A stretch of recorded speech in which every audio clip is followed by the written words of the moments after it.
अस्सलामुअलैकुम, कैसे हैं आप लोग देख रहे हैं जी उठा पाकिस्तान और मैं हूँ युसरा एजाज। एक नए शो के साथ आज हम ज़बरदस्त किस्म की जो मॉर्निंग है अपनी स्टार्ट करेंगे और जल्दी से सबसे पहले वेलकम करते हैं हमारी परमानेंट मेंबर, हमारी प्यारी सी शेफ शाकरा फरहान को।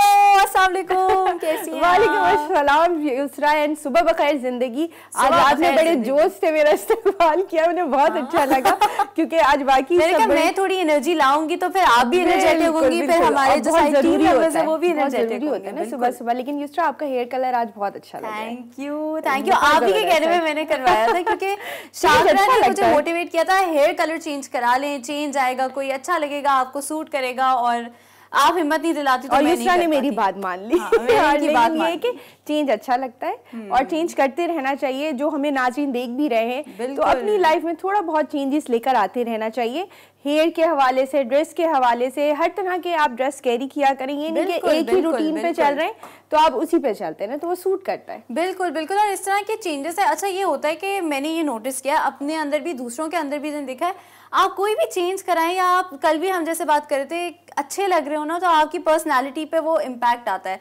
तो थोड़ी थोड़ी टाइम के बाद मुझे लगता है कि चाहे हेयर कलर नहीं लेकिन आप कोई ना कोई चेंज करवाते रहा करें, या बाल छोटे करवा लें, बाल लंबे हैं अगर आपके बाल बढ़ा लें, या कभी जैसे शाम में अगर आपको लगता है ना कि थोड़ा ग्लूमी हो रहे हैं तो तैयार हो जाया करें। जब आप तैयार होंगे ना तो आपके मूड पे भी इम्पैक्ट पड़ेगा और आपका बहुत अच्छा रहता है। हाँ, खुशी होती है। अच्छा, मूड पे आपको पता है एक और चीज से बहुत इम्पैक्ट पड़ता है, वॉक करने से। वॉक करने से आपकी बॉडी में सेरोटोनिन प्रोड्यूस होता है। सेरोटोनिन जो है उसको हम साइकोलॉजी में हैप्पी हार्मोन कहते हैं, जिसका प्रोड्यूस होना और जिसका ज़्यादा होने से मकसद ये होता है कि आपको खुशी महसूस होती है। वॉक से डिप्रेशन भी कम होती है, साइकोलॉजिकल डिजीजेस जो भी हमारी इलनेसेस है उनसे भी आप जब आप वॉक स्टार्ट करते हैं ना युसरा, क्या होता है कि आप वॉक करते जा रहे जितनी आपकी जो उस वक्त सोचने समझने की सलाहियत है एक चीज पे फोकस हो जाती है कि आप वॉक कर रहे हैं, आपने जल्दी जल्दी वॉक करनी है और इतना टाइम मेरे पास है और उसको मैंने कवर करना, और अच्छी अच्छी थॉट्स भी आ रही होती हैं। बिल्कुल, आप अपने अराउंड ऐसे लोगों को देख रहे होते हैं जो आपके साथ साथ तेजी से वॉक कर रहे होते हैं और मजा आ रहा होता है, और बास बच्चे खेल रहे हैं और कुछ मतलब बड़ी अच्छी सी वाइब्स आ रही होती हैं, बड़ा प्लेजेंट सा मौसम होता है और बड़ा अच्छा सा माहौल होता है। बिल्कुल। अच्छा, जब वॉक पे बात करते हैं, हमने आपको पहले भी शो पे बताया था कि आपका पोस्चर वॉकिंग और रनिंग के अंदर बहुत इंपॉर्टेंट है। आपके हाथ 90 डिग्रीज पे ऐसे होने चाहिए, मतलब ये तो बहुत रोबोटिक मूवमेंट है लेकिन चलना होना चाहिए। हाथ और कोनियां 90 डिग्रीज पे होनी चाहिए क्योंकि उसके अगर नहीं होती तो आपको यहाँ पे पेन फील होगा और मसल इंजरी का आपको जो है ना इम्कान हो सकता है। तो बिल्कुल इसका ख्याल रखें। दूसरी चीज़ जो है शाकरा, आप भी वॉक करती हैं तो ये रिसर्च बताती है कि अगर आप लोग ग्रीन एनवायरनमेंट में वॉक करें, पार्क के अंदर वॉक करें, तो आप बहुत फ्रेश फील करते हैं और आपके बॉडी में ऑक्सीजन लेवल्स मेंटेन होते हैं। अब उसका क्या है कि आपको पता है कि पेड़ जो हैं वो रात को कार्बन डाइऑक्साइड एब्जॉर्ब करते हैं और फिर ऑक्सीजन देते हैं। तो जब बहुत सारे आपके अराउंड पेड़ होते हैं तो वहाँ पे ऑक्सीजन की कॉन्सेंट्रेशन या ऑक्सीजन लेवल्स भी ये होता है ना, जैसे मैं पार्क में ही कर रही होती हूँ और जो है उसके अंदर क्या होता है कि आप जितनी खुली हवा में, खुली फिजा में आप जो सांस ले रहे होते हैं, इनहेल और एक्सहेल कर रहे होते हैं, और जो है तेजी से आप वॉक करते जा रहे होते हैं। वॉक अगर आप स्लोली भी कर रहे हैं, इट डजेंट मैटर, वो तो जाहिर है सब अपने हिसाब से कर रहे होते हैं ना, लेकिन उस वक्त इन्वायरमेंट का होना, ग्रास, लीव्स, प्लांट्स, ये सब आपको बहुत फायदा देते हैं। तो वो लिहाजा आप कोशिश करें कि आप किसी पार्क में घर के पास करीब है या अगर थोड़े से डिस्टेंस पे भी है तो एक रूटीन बना लें कि आप वहाँ जाके थोड़ा सा, और ट्रेडमिल पे वॉक करने से ज़्यादा बेहतर है क्योंकि मैं खुद भी पर्सनली ट्रेडमिल यूज़ करती हूँ तो मुझे अंदाज़ा है कि ट्रेडमिल पे वॉक करना और पार्क में वॉक करना क्या फ़र्क है। अब ट्रेडमिल पे जो लोग किसी मैराथन के लिए ट्रेन कर रहे हो या किसी इस तरह की चीज़ों के लिए कर रहे हो, जब उनको अपना स्टैमिना बिल्ड करना होता है ना तो इनिशियली वो ट्रेडमिल पे वॉक करते हैं। अब उससे क्या होता है कि आप अपनी मर्जी की स्पीड सेट करते हैं जब ट्रेडमिल पे, तो ट्रेडमिल उस स्पीड पे चल रहा है और साथ साथ आपकी बॉडी को भी वो मूवमेंट दे रहा है।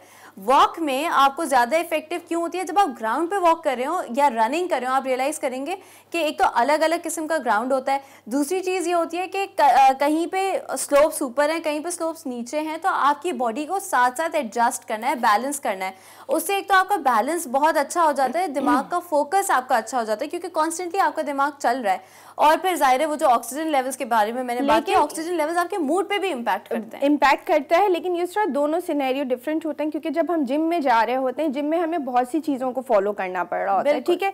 आप सिर्फ पार्क में जा रहे हैं तो जस्ट एक्सरसाइज करेंगे, या तो आप योगा कर सकते हैं या फिर आप जो है वॉक या रनिंग कर सकते हैं। लेकिन जब आप जिम में होते हैं ना, जिम में आपके इंस्ट्रक्टर होते हैं, उनको फॉलो करना होता है और आपको अपना पूरे बॉडी के ऊपर फोकस करना पड़ रहा होता है, फेस के ऊपर करना होता है कि बाज़ लोगों को अपना चेहरा पतला करना है या अपने आर्म्स को थोड़ा सा वो करना है फोकस, तो वो जाहिर है वो थोड़ा सा डिफरेंट। बिल्कुल, चेहरे से जब भी कोई चेहरा कहता है मैं अपने यहाँ पे अपने गालों को टच आप परेशान हो, आप बिल्कुल ठीक है इंशाल्लाह नहीं, लेकिन थोड़े कम होने चाहिए। मैं हमेशा से अपनी फैमिली मुझे गप्पो कहते हैं, गप्पो ही लेकिन अगेन मैं हमेशा कहती हूँ बहुत ज्यादा मत कीजिएगा जिससे आपका फेस खराब हो जाए। बिल्कुल बिल्कुल, हमेशा नहीं कीजिए। और एज वाइज होता है युसरा, बिल्कुल एज वाइज होता है। अच्छा, हम लोग की फिटनेस टिप्स और ये सारी बातें तो चलती रहेंगी क्योंकि आजकल शाकरा और मैं जो है वो फिटनेस की जर्नी पे जा रहे हैं, लेकिन हम अकेले नहीं हैं इसके अंदर। हम एक बहुत ही नामवर एक्सपर्ट से मदद ले रहे हैं, जो मुझे भी इंतजार होता है इस चीज का। बिल्कुल, जो कि डॉक्टर मुबशरा। डॉक्टर मुबशरा आज हमें क्या टिप दे रही हैं, जाके देखते हैं। चलिए जाके देखते हैं वीडियो। अस्सलाम वालेकुम, this is doctor Mubashra and I hope आप लोग सब खैरियत से हो। आज की tip of the day is fantastic. जो लोग वज़न लूज़ करना चाहते हैं और लिम्फेटिक ड्रेनेज यानी पूरे जिस्म की सफाई, तो ये बेहतरीन टिप है। बेसिकली हर जगह मिलेगा जहाँ पे बाल्टी वगैरह होती है एंड अदर यूटेंसिल ब्रशेस वगैरह। मेक श्योर करें कि अगर ये आप बॉल्स वाला मिले या दूसरी तरफ आपका ब्रश हो, साइड पे अनदर ब्रश हो। ये सब ब्रिस्टल्स और डिफरेंट टेक्निक्स के होते हैं, यानी जब आप ऑयल लगा के या स्क्रब लगा के बॉडी का निचला हिस्सा जहाँ पे फैट डिपॉजिट बहुत ज़्यादा होता है, हमने बेसिकली करना क्या है, या आपने एक्सफोलिएट करना है। इससे आपका वज़न भी ड्रॉप आउट होगा, at the same time stretch marks में बहुत ज़्यादा कमी आएगी। और जो साइड पे जो ब्रशेस है, इस पे वो कॉर्नर्स होते हैं, वो ब्रिस्टल होते हैं जिस पे जो परमानेंटली फ़ैट डिपॉजिट होता है, यानी जो भी हम करें फ़ैट नहीं जाता। तो इससे एक्सीलेंट टिप। और इसके साथ साथ अगर आपने बहुत ज़्यादा ड्रास्टिक रिजल्ट लेना है, यानी लिम्फेटिक ड्रेनेज करना है, तो इसकी एक स्पेशल टेक्निक होती है। बेसिकली हमने ये बॉडी के कोई भी पार्ट पे एक्सफोलिएट करने के बाद ये आपने ऑयल लगा के इस तरीके से टेक्निक लेनी है और साइडवेज, बिल्कुल साइडवेज ये आपने टेक्निक करनी है। इससे जो भी स्टबन फैट है फ़ौरन उसमें कमी आएगी और इंशाल्लाह आफ्टर 1 मंथ आप तकरीबन 14 to 15 इंचेस उस जगह से लूज़ कर सकते हैं। So wish you best of luck, see you next time, अल्लाह हाफिज़। जबरदस्त, वाकई doctor Mubashra 14 to 15 inches, that is great. और इस पे करना शुरू। अच्छा, इसको ना इस टेक्निक को ड्राई ब्रशिंग कहते हैं और मैंने इसके बारे में रिसर्च तो ज़रूर की है क्योंकि लिम्फेटिक ड्रेनेज बेसिकली जो उन्होंने बताया वो होता क्या है, जब आप रात को सो रहे होते हैं तो डिफरेंट किस्म के टॉक्सिन्स आपकी बॉडी से जो है ना वो एक्सक्रीट हो रहे होते हैं। अब ज़रूरी नहीं है कि वो टॉक्सिन्स आपकी मतलब जो एक्सक्रीट हो रहे हैं तो वो आपके नेजल पासवे के थ्रू ही हो। कभी कभार आप देखें जब आप सो के उठते हैं ना, लोगों के यहाँ पे सूजन हो जाती है, आंखों में सूजन हो जाती है, मेरे साथ अक्सर पॉकेट्स और ड्रेनेज बन रही होती है, एयर पॉकेट्स। डॉक्टर मुबशरा ने बहुत अच्छे से और बहुत प्यारे तरीके से आपको समझाया, तो मेरे ख्याल से कोई कंफ्यूजन नहीं रही। बिल्कुल बिल्कुल। और आपको ये भी बता दिया कहाँ से मिलेगा। बिल्कुल इजीली आप बता सकते हैं। ये मुझे नहीं पता था कहाँ से मिलेगा, अब मुझे पता चल गया। तो हम दोनों अब जाके ये जो ब्रश है ना ये खरीदेंगे। अच्छा, एक और चीज़ जो ये जैसे फेस के लिए वो रोलर्स भी आते हैं और वो रोलर से आप जब मसाज करते हैं तो उससे भी काफ़ी फ़र्क पड़ता है। आपकी स्किन की टाइटनिंग में आपकी स्किन लिफ्ट हो जाती है और फिर फेस के लिए आप वो रोलर्स इस्तेमाल करें और जिस तरीके से उन्होंने ये जो मूवमेंट बताई है वो अगर आप बॉडी के लिए इस्तेमाल करेंगे तो ये जो नीचे जाने का एक्शन है ना, ग्रेविटी जो होती है वो हर चीज़ को नीचे पुल करती है।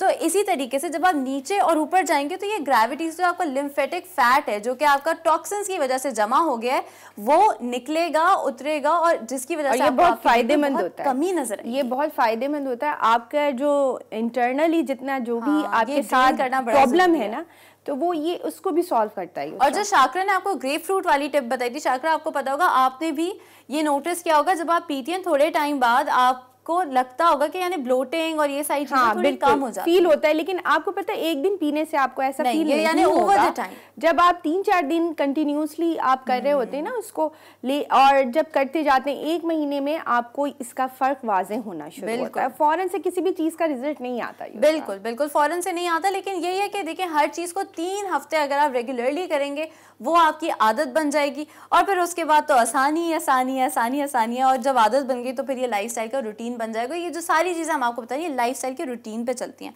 अच्छा शाकरा, फिटनेस के बारे में हमने बड़ी बात कर ली, सितारों के बारे में आज बात हाँ, आज हम कौन सा स्टार सितारों के बारे में भी बात करते हैं। आज हम एक्वेरियस जो स्टार है उसके बारे में बात करें। हमारी प्यारी सी मेकअप आर्टिस्ट जो कि जिनका हाथ होता है हमारे बालों को इस तरह दिखाने में और कुछ जो हमें हेल्प करती हैं, फरियाल, वो एक्वेरियस हैं।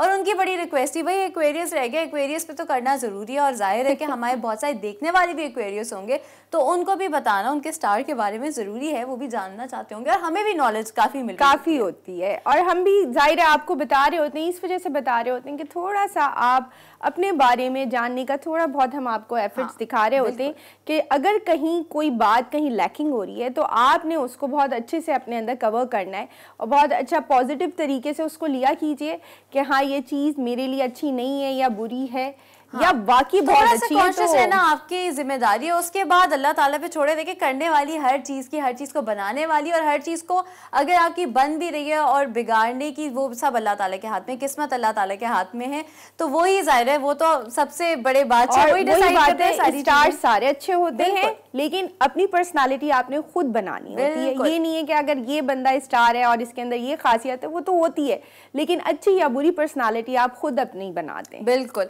अच्छा, उसी के साथ एक्वेरियस स्टार के बारे में जब बात करें तो लकी डे इनके सैटरडे और संडे होते हैं। कितनी जबरदस्त बात है ना, वीकेंड पे लकी डे, तो सारे काम इनके वीकेंड पे ही अच्छे होंगे। सैटरडे और संडे को कहा जाता है कि ये जिस भी किस्म का काम इनिशिएट करेंगे तो इंशाल्लाह आगे जाके ये जो है ना इनके लिए बड़ी बेहतरी होगी।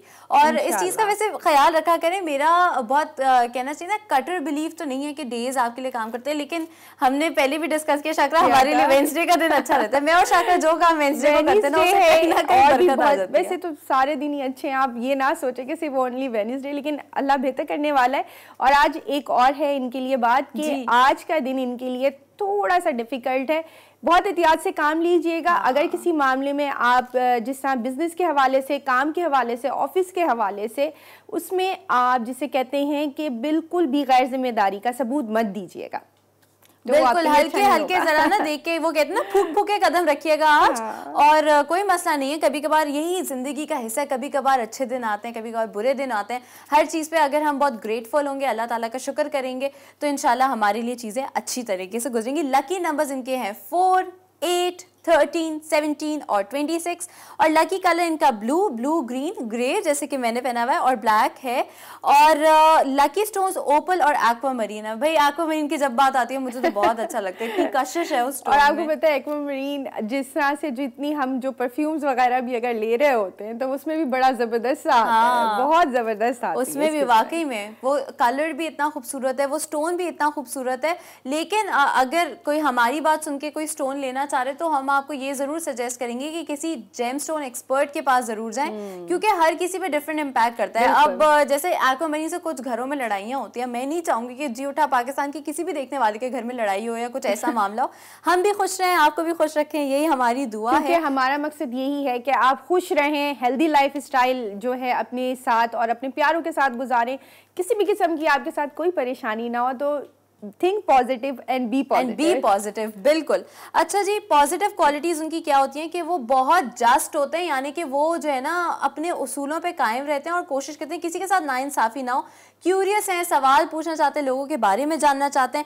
अफेक्शनेट है, जिसका मतलब है सबका ख्याल रखते हैं, कोशिश करते हैं कि जितना भी लोगों का ख्याल कर सकें वो करें। और फ्रैंक होते हैं और इमेजिनेटिव होते हैं। फ्रैंक मतलब कि जो उनके दिल में ना बहुत साफ होते हैं, जो दिल में वो बता देते हैं कि भाई मैं तो ये सोच रहा हूँ, ये अच्छी क्वालिटी है, अच्छी क्वालिटी है और अप्रिशिएट करना चाहिए ऐसी क्वालिटी। सेंसिटिव बहुत होते हैं, हाँ, और बहुत छोटी छोटी बातों को जो है ना उनके ऊपर असरअंदाज हो जाती है, फौरन से वो जो है ना अपने लिए एक वो बना लेते हैं कि उनको रोना भी बहुत जल्दी आ जाता है। लेकिन ये है कि दिल के बहुत अच्छे होते हैं और बहुत केयरिंग होते हैं। अच्छा, उनको एक चीज़ जो बड़ी खास, मैंने 2-3 जगह से रिसर्च की तो आया कि उनको ब्रोकन प्रॉमिसेस, यानी कि वो वादा जो आप पूरा नहीं कर पाए ना, वो उससे बड़ा डिसहार्टेंड हो जाते हैं कि किसी ने मुझसे वादा किया और पूरा नहीं किया, हो जाते हैं, हम भी हो जाते हैं। वादा किया और पूरा ना हो, ये इंसानी फितरत है। लेकिन इनके अंदर खास बात है कि ये फौरन से इनके ऊपर असरअंदाज होती है और ये बहुत सेंसिटिव होते हैं। बिल्कुल।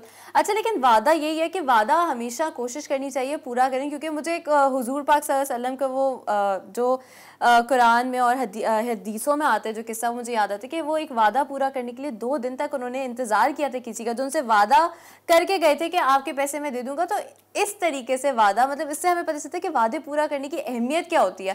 तो अगर हम कभी किसी से वादा करें तो हम कोशिश हमें करनी चाहिए कि अपनी ज़ात से पूरा करने की कोशिश करें जितना हमारे अंदर है। अगर नहीं कर सके, ज़ाहिर है कुछ चीज़ें पॉसिबल नहीं होती, कभी कभार हम कह देते हैं, कभी सिचुएशन ऐसी बन जाती है घर में, जैसे अगर आपने किसी को मिलने को कहा, घर में ऐसे मसाइल आ जाते हैं कि काम बढ़ गया, कोई किसी की तबीयत ख़राब हो गई, कुछ हो गया, हम निकल नहीं सकते, तो वो अलग बात है। लेकिन नॉर्मली या तो वादा ना किया करें, या अगर वादा है तो फिर उसको पूरा किया करें। वादा ही क्या जो निभाया ना जाए। और वही है कि आप जरूर प्रॉमिसेस अपने पूरे कीजिए और कभी भी किसी का दिल या किसी की दिल आज़ारी करने का बाइस ना बने, बल्कि हर एक के लिए, जिसे कहते हैं ना, आप ज़रूरी नहीं है पैसे से या किसी चीज़ से हेल्प आउट कर सकते हैं किसी को, आपकी थोड़ी सी बेहतरीन एडवाइस भी किसी की ज़िंदगी बदल सकती है। बिल्कुल। अच्छा, ये बताएं कि आप कितनी बार हमारे आर्ट्स काउंसिल गई हैं या थिएटर देखने कहीं गई हैं? अच्छा, मेरे साथ ये होता था, मैं कॉलेज लाइफ में बहुत इंटरेस्टेड होती थी कि मैं आर्ट काउंसिल जाऊं और मुझे खुद बहुत शौक है, हाँ, कि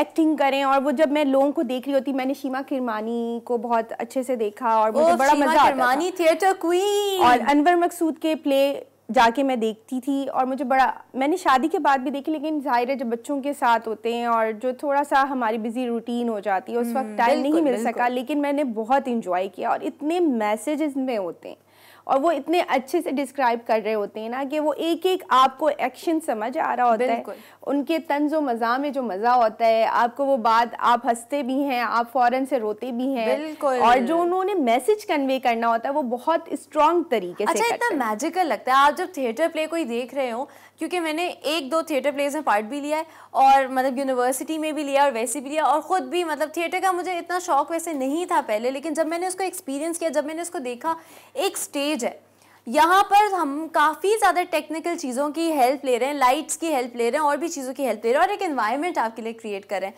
वहाँ पर वो कॉस्ट्यूम की मदद से, थोड़ा बहुत लाइटिंग की मदद से, अपनी आवाज़ की मदद से एक ऐसा एनवायरनमेंट क्रिएट कर देते हैं कि देखने वाला जो है वो एक अलग दुनिया में, अलग दुनिया होती है। और जिसने थिएटर में काम किया हुआ होता है वो मंजा हुआ आर्टिस्ट कहलाता है, क्योंकि वहाँ पर सीखने के लिए आपको बहुत मिलता है, जैसा एक रेडियो पे आप कहते हैं आपको बहुत सीखने पे मिलता है, और आप अगर थिएटर में काम कर रहे हैं तो वो मंजे हुए आर्टिस्ट कहलाते हैं, क्योंकि उन्होंने सब चीज़ों को, उनका घाट का पानी पिया हुआ है। हाँ बिल्कुल, क्योंकि आप कह रहे होंगे हम क्यों आज बात कर रहे हैं, क्योंकि आज वर्ल्ड थिएटर डे के हवाले से, आज वर्ल्ड थिएटर डे है, जिसकी वजह से हमें थिएटर के बारे में बात भी करनी है और थिएटर को अप्रिशिएट भी करना है, क्योंकि आसान नहीं होता। देखिए, स्टेज फ्राइट भी एक चीज़ होती है जो मुझे इस वक्त, अगर मैं अपने सामने आपको नज़रिया बताऊँ ना क्या है, तो 4-5 कैमरास लगे हुए हैं और 2-3 लोग हैं बस, और मैं हूँ और शाकरा हैं, और हम सबका, हमारा इन लोगों से रोज़ मिलना जुलना है, एक ताल्लुक क्रिएट हो गया है। लेकिन अगर मैं थिएटर कर रही हूँ और मेरे सामने मतलब हज़ारों की तादाद होगी और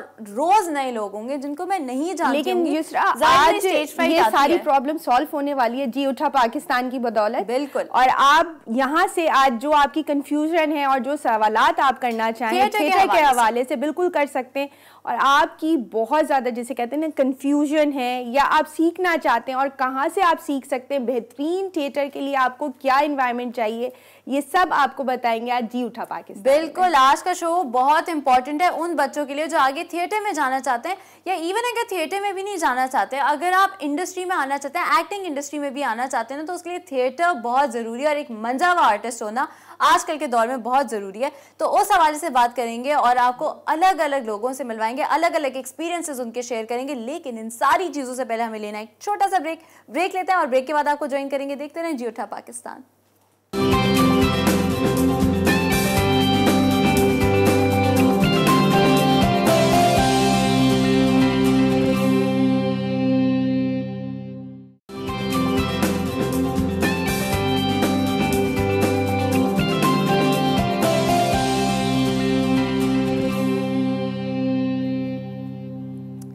welcome back after the break. आप लोग देख रहे हैं जी उठा पाकिस्तान, और अगर आप हमें कॉल करना चाहते हैं तो जल्दी जल्दी हमें कॉल करें। सारे नंबर्स हमारी स्क्रीन पर डिस्प्ले हो रहे हैं, हम आपकी कॉल्स का इंतज़ार करें। थिएटर के हवाले से जैसे कि आपको पता है आज हम बात करें तो अच्छा सा हमारा डिस्कशन रहेगा। मैं चाहती हूँ कि जो वो बच्चे हैं जो थिएटर में इंटरेस्टेड होंगे, जो आना चाहते हैं, या बच्चे क्या भाई, सीखने की कोई उम्र नहीं होती, जो ऐसे भी लोग हैं जिन्होंने शायद सारे अपने काम कर चुके हैं, ऑफिस जाते, लेकिन फिर भी क्रिएटिविटी कहीं पे दिखाना चाहते हैं, उनके लिए ज़रा मदद हो जाए। आज हमारे पास थिएटर एक्सपर्ट्स हैं, तो सबसे पहले तो जाके थिएटर पे देखते हैं एक पैकेज, और उसके बाद हम अपनी डिस्कशन को शुरू करेंगे। तो जाके देखिए ये पैकेज। थिएटर का आलमी दिन पाकिस्तान समेत दुनिया भर में हर साल 27 मार्च को मनाया जाता है, जिसका मकसद थिएटर पर होने वाले ड्रामे, रक्स और मौसीकी के जरिए दुनिया भर के नजरियात, ख्यालात और मौज़ूआत का तबादला करना है। थिएटर ड्रामे को नाटक रचाना या तमसील निगारी भी कहा जाता है। दुनिया की तमाम तहजीबों में थिएटर किसी न किसी सूरत मौजूद रहा है। बड़े सगीर में थिएटर की इब्तिदा संस्कृत थिएटर से हुई, जिसका मकसद तालीम के साथ तफरीह मुहैया करना था। उस जमाने में कालिदास के ड्रामे शकुंतला ने हर तहजीब के ड्रामे पर असरात मरतब किए। पारसी थिएटर बड़े सगीर में समाजी कहानियों और दास्तानों का इम्तिजाज पेश करता रहा। बरतानवी राज में थिएटर तसव्वुराती कहानियों से निकलकर आम इंसानों के दुखों और हकीकतों की अक्कासी करने लगा। पारसी थिएटर के दौर का मशहूर नाम आगा हशर काश्मीरी हैं। उन्हें उर्दू जबान का शेक्सपियर कहा जाता है। 20वीं सदी के वस्त में इम्तियाज अली ताज, कृष्ण चंदर, सादत हसन मंटो, रफ़ी पीर और उपेंद्र नाथ अश्क के ड्रामे पेश किए जाने लगे। सन 1932 में इम्तियाज अली ताज का तहरीर करदा ड्रामा अनारकली उर्दू ड्रामे में संग मील की हैसियत रखता है। पाकिस्तान में होने वाला मौजूदा दौर का संजीदा थिएटर अपने मुनफरिद मौज़ूआत, हिदायतकारी, लाइटिंग और पेशकश की बदौलत बाशऊर शायकीन के लिए कशिश रखता है।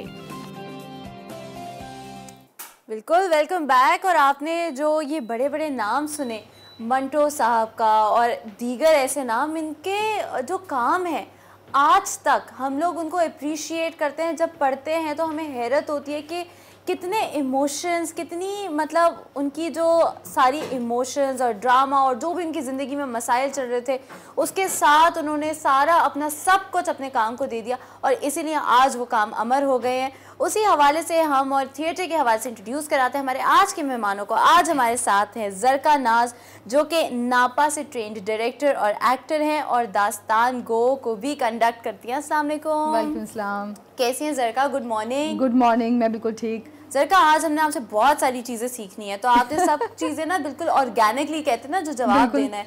मैं जो कहूँगी सच कहूँगी, सच के सिवा कुछ नहीं कहूँगी, बिल्कुल ऐसे होना है। बिल्कुल। अच्छा, ज़रका के साथ हमें ज्वाइन किया मसूद और रहमान ने, जो कि नापा से ट्रेन है, वो भी एक्टर और डायरेक्टर हैं और साथ साथ थिएटर ट्रेनर भी हैं। अस्सलाम वालेकुम मसूद, कैसे हैं आप? Good morning. Good morning. पहले तो thank you so much for being here on world theatre day. नहीं, thank you for inviting us. नहीं, इट्स आवर प्लेजर। और थिएटर के हवाले से जब बात करें तो सबसे पहले तो ये बताएं कि थिएटर में किसी भी आर्टिस्ट का, डायरेक्टर का, जितने भी लोग थिएटर से इन्वॉल्व होते हैं, उनका पैशन बहुत ज़रूरी होता है, क्योंकि थिएटर में जिस तरह टीवी के अंदर ग्लैमर है, उस तरीके का ग्लैमर आपको नहीं मिलता, बल्कि आपको कहते हैं साइकोलॉजी में जो बताते हैं ना कि अपनी ओन पर्सनालिटी सब कुछ छोड़ देना पड़ता है व्हेन यू आर एक्टिंग। तो आप लोगों को थिएटर में किस चीज़ ने अट्रैक्ट किया था? इतना मुश्किल सवाल। हाँ नहीं, थिएटर जो है बेसिकली नाम ही जो है पैशन का है, क्योंकि अगर आपका पैशन नहीं है आप काम कर नहीं सकते। मैं अपनी एग्जांपल दूं छोटी सी, कि मैंने पहले, क्योंकि घर से बहुत प्रेशर होता है, ये वो काम होता है कि आप टीवी का काम ज़्यादा करें जहाँ से पैसे ज़्यादा मिले। हाँ। और थिएटर में फेम भी इतना नहीं है शुरू में, पैसे भी नहीं है, मगर मैंने इसके लिए बहुत लड़ाई की। और शुरू में मैंने अपने फाइनेंशियल को थोड़ा स्ट्रॉन्ग किया, छोटा सा बिजनेस सेट किया।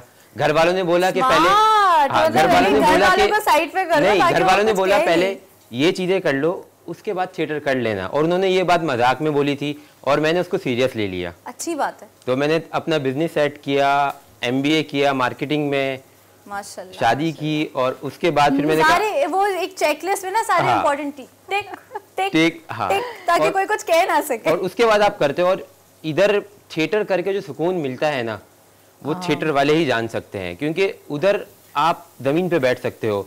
आपके लिए ग्लैमरस लाइफ इतनी इंपॉर्टेंट नहीं होती। बाद दफ़ा हमें बोला जाता है कि आप अपनी पर्सनैलिटी पे काम करें, तो हम थिएटर में इतने इन्वॉल्व हो जाते हैं। मुश्किल होता है क्योंकि मैंने खैर 2 यूनिवर्सिटी में ही थिएटर प्लेस किया, मतलब इस तरह नहीं था। एक शायद मैंने कमर्शियल में थोड़ा 2 लाइनें थी मेरी, लेकिन उसके अंदर मैंने ये देखा कि इतनी मेहनत, इतनी इट्स नॉट ईजी।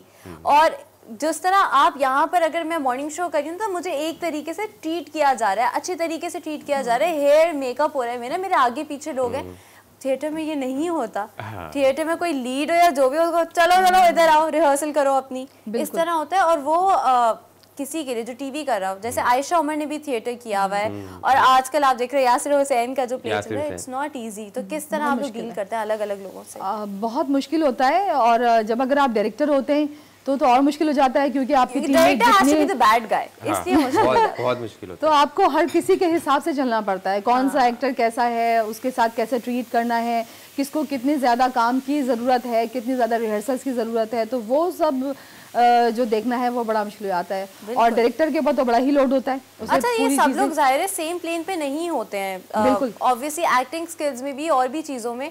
अब ड्रामास में तो ये है ना कि कैमरा, आजकल हमारे पास HD कैमराज आए हुए हैं, तो मैं हल्का सा भी मूवमेंट करूंगी ना तो वो बहुत एग्जैजरेटेड पिक करेगा। तो ये थिएटर में आपको जो ड्रामा क्रिएट करना पड़ता है थोड़ी एग्जैजरेशन के साथ, लेकिन उसमें ये भी एक बहुत फाइन लाइन है कि कोई बंदा ओवर ना लग रहा हो। तो वो कैसे आप लोग और सबको सेम प्लेन पे कैसे लाते हैं, ये बताओ। जो मेन चीज होती है थिएटर में, जो मैं फोकस करता हूँ, वो है टीम बिल्डिंग। यानी आइस ब्रेकिंग और ये सब बड़ी जरूरी होती है। एक्सरसाइज और टीम बिल्डिंग, अगर टीम आपकी एक साथ है ना, क्योंकि हर एक्टर की स्ट्रेंथ और वीकनेस होती है। किसी का 6 साल का एक्सपीरियंस है और किसी को 1 साल हुआ है, तो आपको उन दोनों एक्टर्स को एक प्लेटफॉर्म पे रखना है।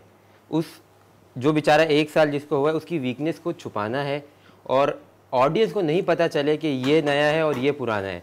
अगर ये आप काम कर लें, इसके लिए काफ़ी मेहनत करनी पड़ती है। अभी मैंने लास्ट प्ले किया जिसमें मेरे पास 70 एक्टर्स थे, 70 एक्टर्स और 30 प्रोडक्शन टीम थी, तो 100 लोगों के साथ काम करना और उनको एक बोर्ड पे रखना। तो मैंने कुछ बेसिक्स पे काम किया, टीम बिल्डिंग, मोटिवेशन, ताकि उनको पैशन पीछे होना चाहिए। मेरे पास 100 लोग हैं और मैं ये यकीन के साथ कह सकता हूँ कि उन 100 लोगों में पैशन है।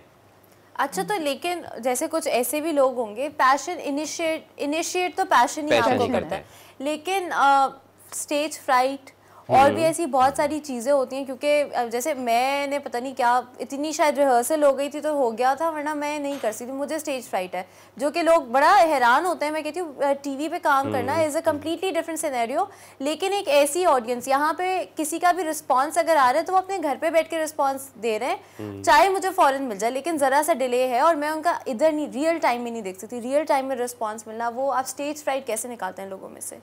देखिए, स्टेज फ्राइट तो मेरे ख्याल में हर शख्स में होता है, जो बहुत आगे हैं, जिनका नाम हो चुका है, जो बहुत फेमस है, हर किसी को होता है। लेकिन बस एक तरीक़ेकार यही है जो मैं फॉलो करती हूँ, वो ये है कि मैं अपनी कंसंट्रेशन जो है वो अपने आप पे से हटा के अपनी परफॉर्मेंस के ऊपर रखती हूँ कि वो जो चीज़ है वो मुझे बेस्ट से बेस्ट करनी है। अगर मैं परफॉर्मेंस के बारे में सोचती हूँ तो ऑटोमेटिकली मेरा अपने पास ध्यान हट जाता है, तो स्टेज फ्राइट आपके पास से ख़त्म हो जाता है। वहाँ पर हमारा मेन मकसद होता है फोकस हम लोगों का नहीं होता। हम लोग जब एक्टिंग कर रहे होते हैं, हमारा दिमाग लगा हुआ होता है कि घर जाके ये काम करना है, उधर जाके वो बिजली का बिल भी भरना है, तो हम लोग डाइवर्ट होते हैं बहुत। तो उन चीज़ों को अगर हम भूल जाएंगे और हम कंपोज रहेंगे, उस बारे में सोचेंगे। स्टेज फ्राइट मुझे भी होता है, अगर अभी भी मैं एक्टिंग के लिए जाता हूँ, जो पहला मिनट होता है वो बहुत मुश्किल होता है। हाँ, बिल्कुल, बहुत मुश्किल होता है। उसके बाद फिर चीज़ें बड़ी स्मूथली हो जाती हैं। सही। अच्छा, हम जो इतनी थिएटर की बात कर रहे हैं, इस एनवायरनमेंट की बात कर रहे हैं और जो प्रेशर है उसके बारे में बात करें, तो आई थिंक यहाँ पर इट इज़ रेलेवेंट कि हम थिएटर के हवाले से एक वीडियो चलाएं और आपको दिखाएं कि वो एनवायरनमेंट और वो जगह वो कैसी होती है। तो पहले जाके देखें ये वीडियो, फिर आपको पता चलेगा मैं किस प्रेशर की बात कर रही हूँ। Go watch this. जरा अपनी जिल्लत को ललकार दे, अब तू देखकर ही रहेगा जो तेरी तकदीर में है। बदबख्त है तू, बेवकूफ है, मेरी बर्दाश्त पर गलत भरोसा न कर।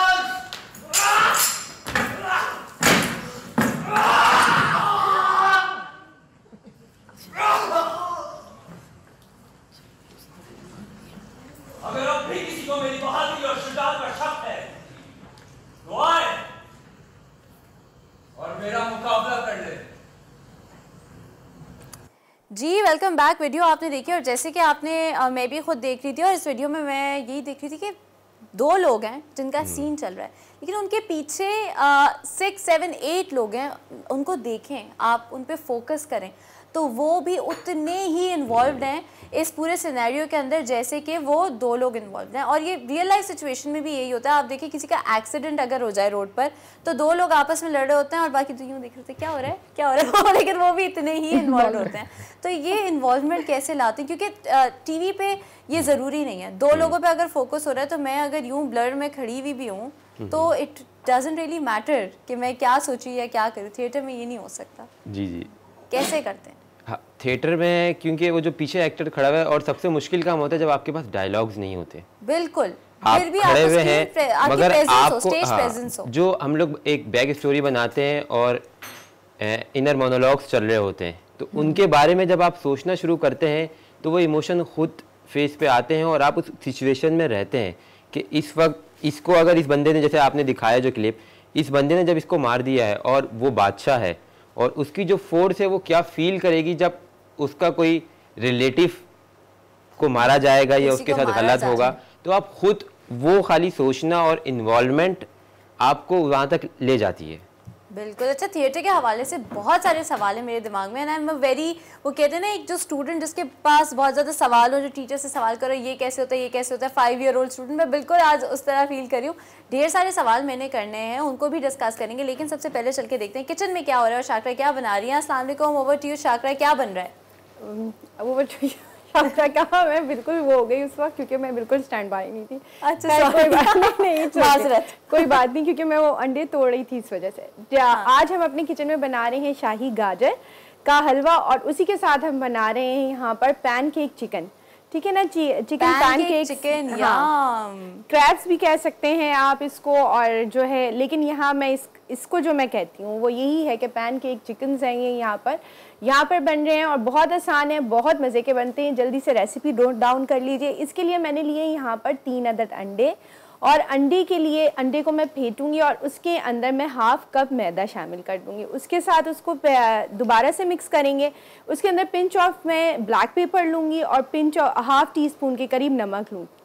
दूध हाफ कप का इस्तेमाल करें और उसका आपने पैनकेक मिक्सचर बना लेना है। उसके बाद आपने पैन में रख के, जिस तरह से रोटियां बनती हैं बड़े साइज़ की, पतली होनी चाहिए, वो मैं आपको दिखा दूंगी, तो वो आपने बना लेना है। और उसी के साथ जो इसके अंदर फिलिंग जाएगी, आपने क्या करना है, मैंने यहाँ पे लिया है हाफ kg चिकन का कीमा और उसको आपने 1/4 कप ऑयल के साथ बनाना है। मैंने 1/4 कप ऑयल लिया था और उसके अंदर 1 अदद प्याज पूरी चॉप करके डाल दी थी और उसको जस्ट सौते किया था। उसको आपने गोल्डन ब्राउन नहीं करना है, तो लिहाजा इस बात का ख्याल रखें, गोल्डन ब्राउन हो जाएगा तो वो टेस्ट ख़त्म हो जाएगा।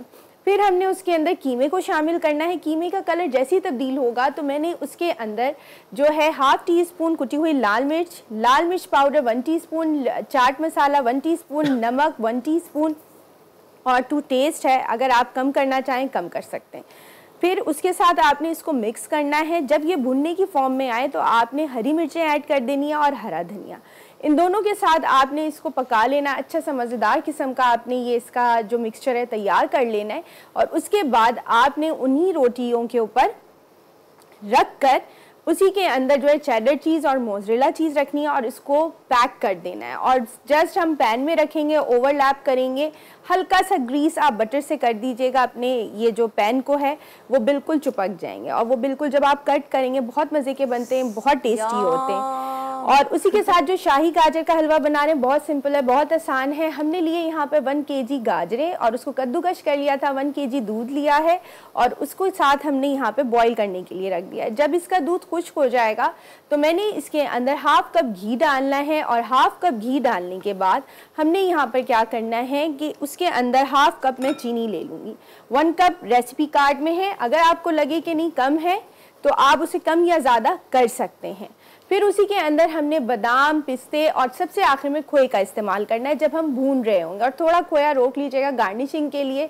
ज़ाफ़रान थोड़े से दूध में आपने मिक्स कर देनी है, बिल्कुल मैं थोड़ी सी ज़ाफ़रान 1/4 टीस्पून के बराबर ले रही हूँ और 1/4 कप दूध में मैं इसको मिक्स कर लूँगी और सबसे लास्ट में इसको डालेंगे और 5 मिनट के लिए ढक कर रख देंगे।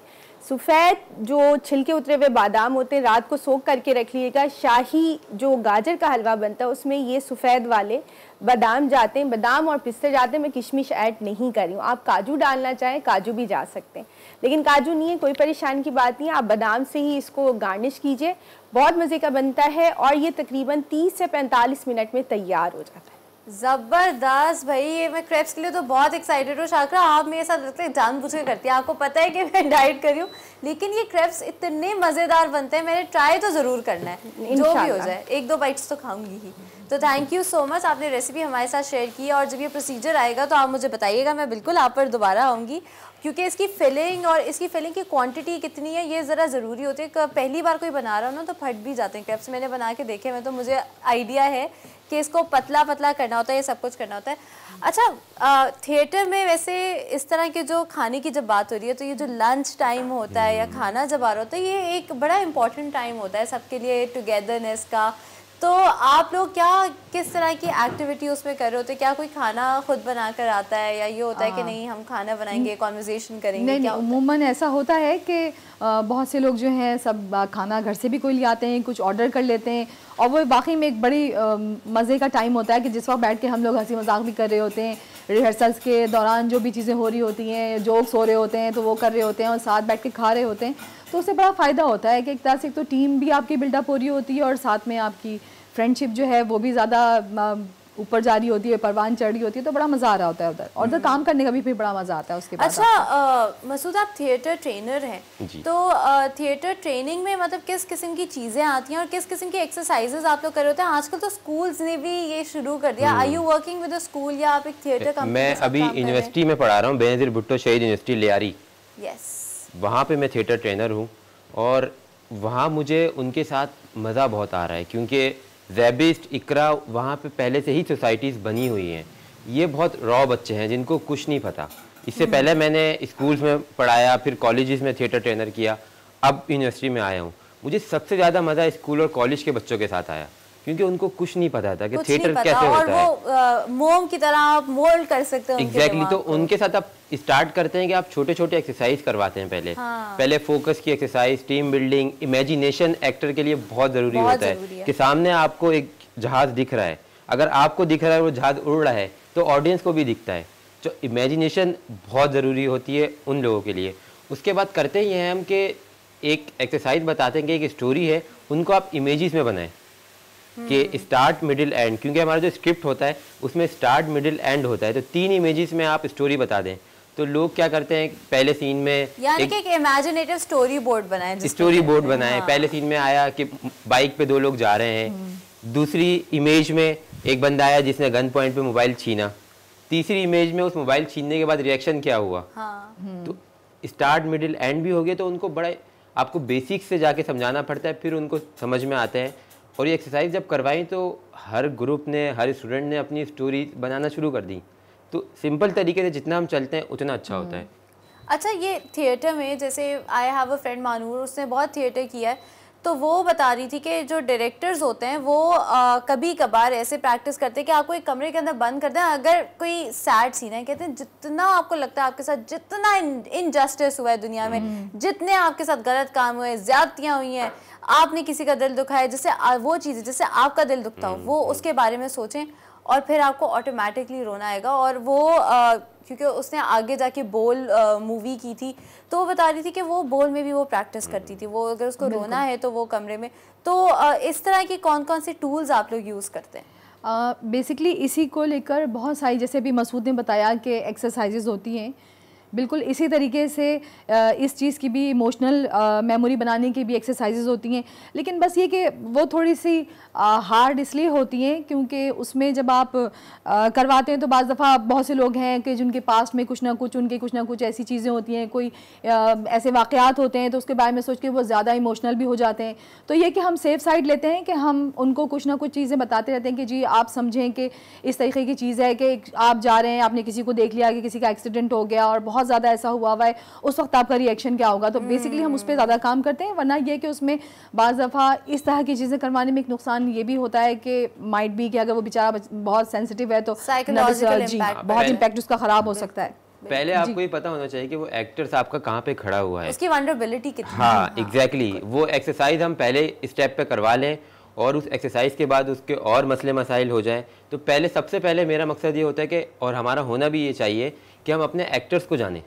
एक्टिंग करवाने से पहले एज अ पर्सन वो क्या है, मैंने ये मेथड किया है कि सबसे पहले मैं उससे पूछता हूँ आप मुझे अपने बारे में बताएं, कि ताकि शुरू से लेकर एंड तक हमें पता हो। फिर उस हिसाब से हर एक्टर के लिए हमें एक्सरसाइज अलग प्लान करनी पड़ती है।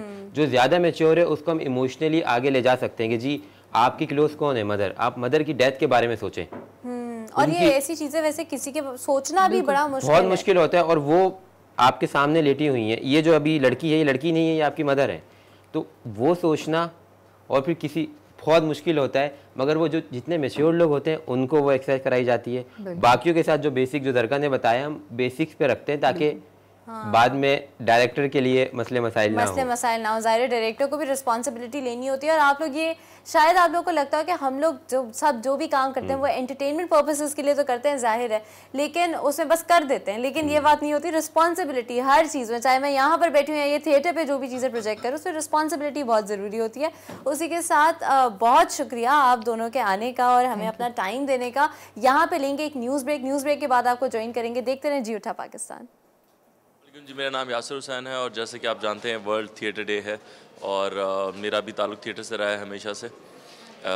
थिएटर एक ऐसी चीज़ है जो आप ना कभी छोड़ सकते हैं ना उसे भुला सकते हैं, क्योंकि सब कुछ लाइव हो रहा होता है और आपको रिएक्शंस भी और पब्लिक का प्यार भी या नफ़रत भी लाइव ही मिल रही होती है। तो उससे अच्छा फीडबैक कभी नहीं मिल सकता आपको, और उससे अच्छी सीखने की जगह भी कोई नहीं है। जैसे कि अभी हम लोग नाच न जाने कर रहे हैं और हमारे साथ नज़र हुसैन साहब जैसे सीनियर लोग काम कर रहे हैं, तो बहुत कुछ सीखने को मिलता है। बैक स्टेज की एक और दुनिया होती है, फ्रंट स्टेज की एक और दुनिया होती है। मैं चाहूँगा कि हर शख्स जो एक्टिंग करना चाहता है या डायरेक्शन करना चाहता है वो थिएटर में आके ज़रूर अपनी किस्मत आजमाए। थिएटर डे है तो थिएटर के हवाले से मैं ये कहना चाहूँगा कि थिएटर को प्रमोट करें। पाकिस्तान में बहुत कम थिएटर का सीन बहुत ही बैड है, तो प्लीज़ सपोर्ट करें थिएटर को, और ताकि हम आर्ट को आगे लेकर जा सकें जैसे दूसरे लोग बाहर मुल्क में बहुत सारे आगे बढ़ चुके हैं। थिएटर की अहमियत एक एक्टर की ज़िंदगी में बहुत ज़्यादा है, क्योंकि यहाँ से जो रिस्पांस मिलता है ऑडियंस का वो फ़ौरन मिलता है और ऑडियंस कभी झूठ नहीं बोलती।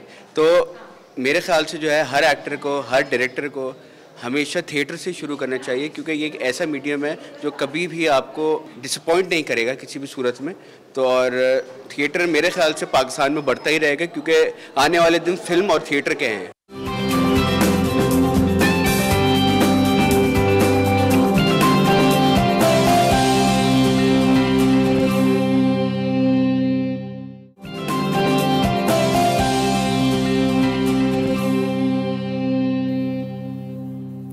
Welcome back after the break. आज हम वर्ल्ड थिएटर डे के बारे में बात करें तो जैसे कि हमने आपको बताया था कि हम डिफरेंट वॉक्स ऑफ लाइफ से, थिएटर से जो एसोसिएटेड लोग हैं उनसे आपको मिलवाएंगे, ताकि आज आपको थिएटर के बारे में इन एंड आउट पता चले और हमें मौका मिले कि हम उनके काम को, उनके हुनर को और थिएटर को इन जनरल सपोर्ट कर सकें और अप्रिशिएट कर सकें। उसी हवाले से हमारे पास हैं आज मोहम्मद नज़र हुसैन साहब। इनके एक्सपीरियंस, एक तो इनके काम में इनका एक्सपीरियंस जो है ना वो झलकता है, वो बोलता है अपने लिए। इनका काम, you know, his work speaks for itself. लेकिन इन्होंने 1970 से थिएटर शुरू किया था और रेडियो पे एज एन एक्टर भी काम किया है। 1972 में PTV से वाबस्ता रहे, वहाँ पे काम किया है। और फिर 1980 से 1990 में इन्होंने बेहद फिल्म में जो काम अपना किया है, जिसमें से रिसेंट इनका जो काम रहा है वो माह-ए-मीर में रहा है और कराची से लाहौर में रहा है।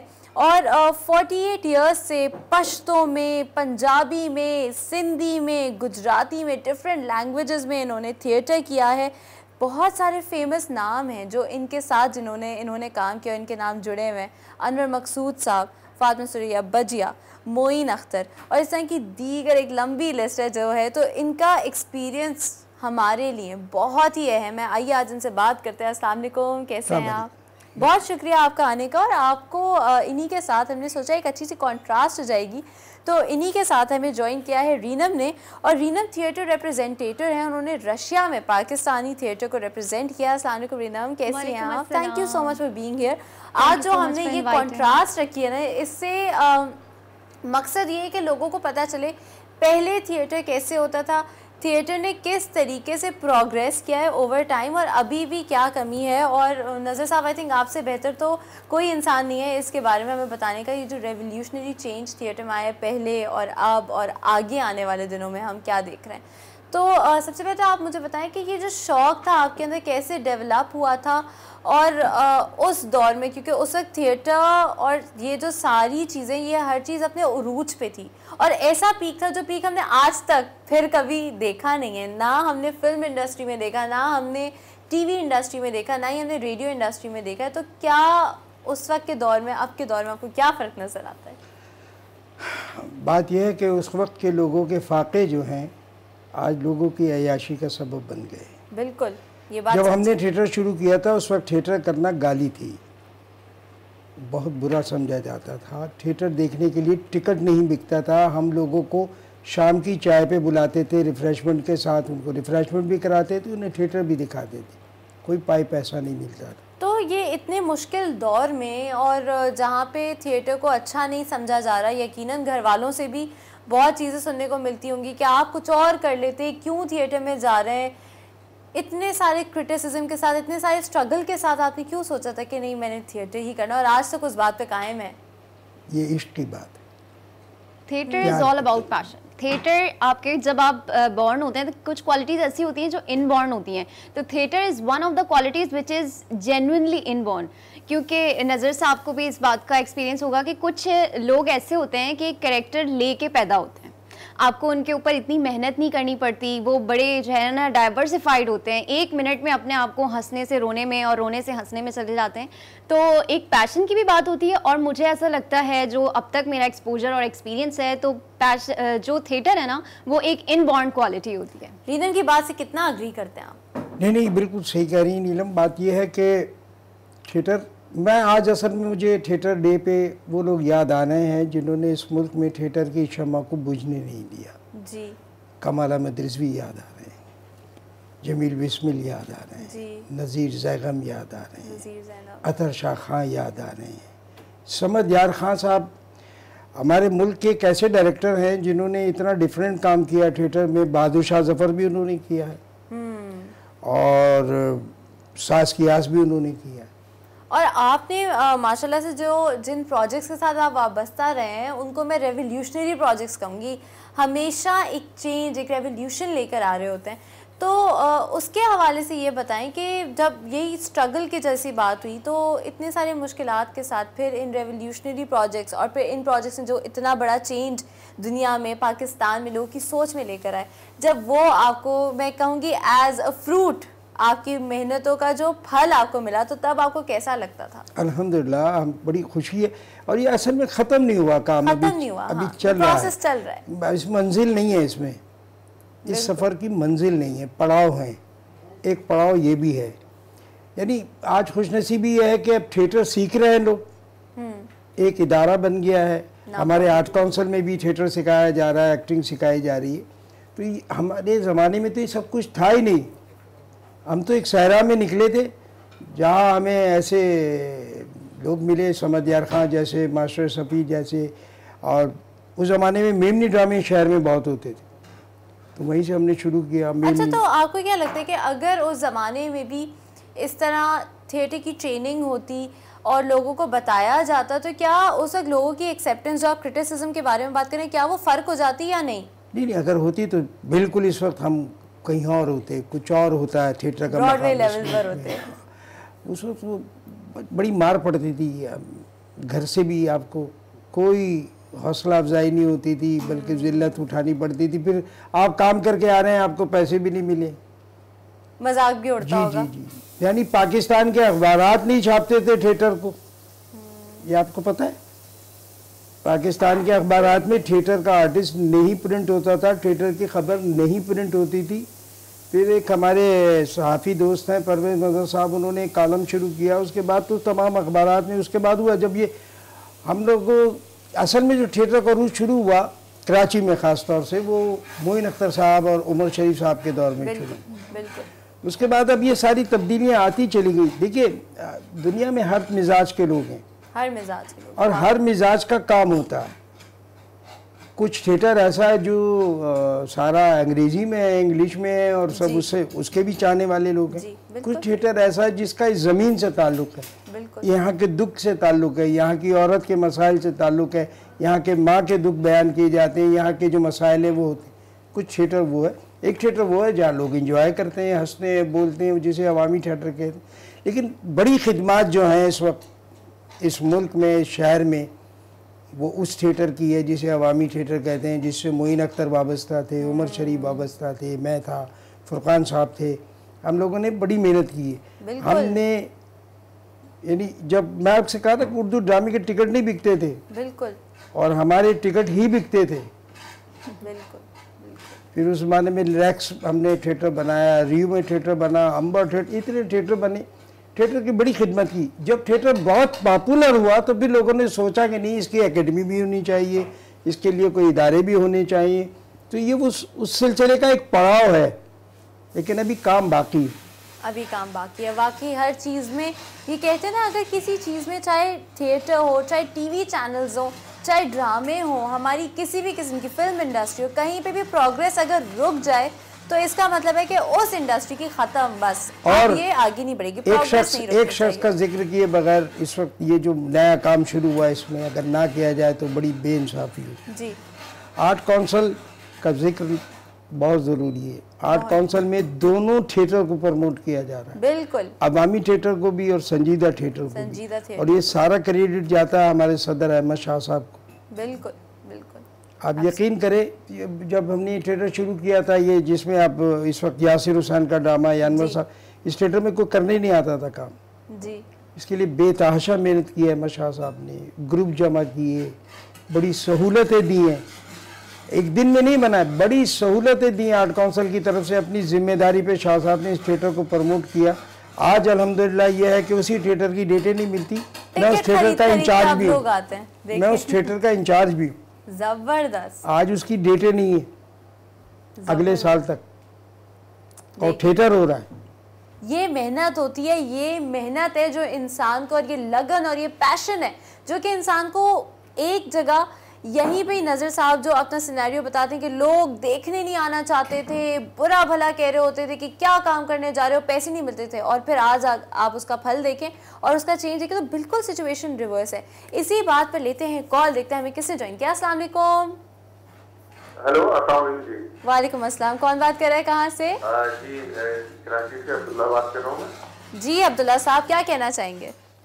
मैं चाहूँगा, कहना तो ये है, यकीन कीजिए कि कोई लफ्ज़ी नहीं है कि सूरज को चिराग दिखलाने का मतलब ये यकीनन नज़र हुसैन साहब की जो खिदमत है, जो लीजेंड शख्सियत आपने थिएटर के हवाले से आज बुलाया, मैं DTV का बड़ा मशहूर हूँ कि इन्हें याद किया आपने। बिल्कुल बिल्कुल। और इतनी बेहतरीन शख्सियत कि आज भी माशाल्लाह आतिश जवान है और खिदमत थिएटर के हवाले से। असल में ये लोग पैशन वाले लोग हैं, एक जज्बा लेके चले और थिएटर को उस वक्त रूज दिया कि जो हालात थे 87 में कराची के, जो मामला थे उसमें भी थिएटर करते रहे। और यकीन कीजिए कि मैं बड़ा मोतरफ हूँ इनका और बड़ा मद्दा हूँ मैं नज़र हुसैन साहब का। इनका एक दावा था नज़र रंग रंगीला, और साहब का जो टीम थी इनकी, उसमें जो इनका रोल होता था, मैं आज भी जो जब से इंडियन फिल्में हटी हैं केबल पे और जो स्टेट ड्रामे आ रहे हैं, तो मैं बड़ा बार बार देखता हूँ मैं। और मैं बड़ा मशहूर है जिंदगी आप सबका GTV का के याद रखा हुआ इन्होंने, और बड़े यूनिक किस्म के प्रोग्राम कर रहे हैं आप लोग जो। जी नहीं, बहुत शुक्रिया आपके कॉल करने का, आपको अप्रिशिएट करने का। यही अप्रिसिएशन होती है जो एक आर्टिस्ट को, चाहे वो जिस भी मकाम पर हो, उसको मोटिवेट करती है कि आज मैंने ये अचीव किया है तो इससे कल ज़्यादा अचीव करना। आप लोग के प्यार और आप लोग की मोहब्बत के लिए होता है। बहुत शुक्रिया आपकी कॉल का। रिदम, आप बताइए कि रशिया में रिप्रेजेंट करना पाकिस्तानी थिएटर को एक ऐसी जगह में जहाँ पे पाकिस्तानी कल्चर के बारे में शायद इतनी समझ ना हो, और थिएटर किसी भी मुल्क का उसकी कल्चर को, उसके मसाइल को डिस्प्ले करता है, बताता है, कितना मुश्किल था? बेसिकली पाकिस्तान से अच्छा, बाहर आपका जवाब देते हैं माजरत, लेकिन यहाँ पर वक्त आया एक न्यूज़ ब्रेक का, तो पहले जाकर देखें दुनिया में क्या हो रहा है, उसके बाद हमें ज्वाइन कीजिएगा, जाके देखिए न्यूज़ अपडेट।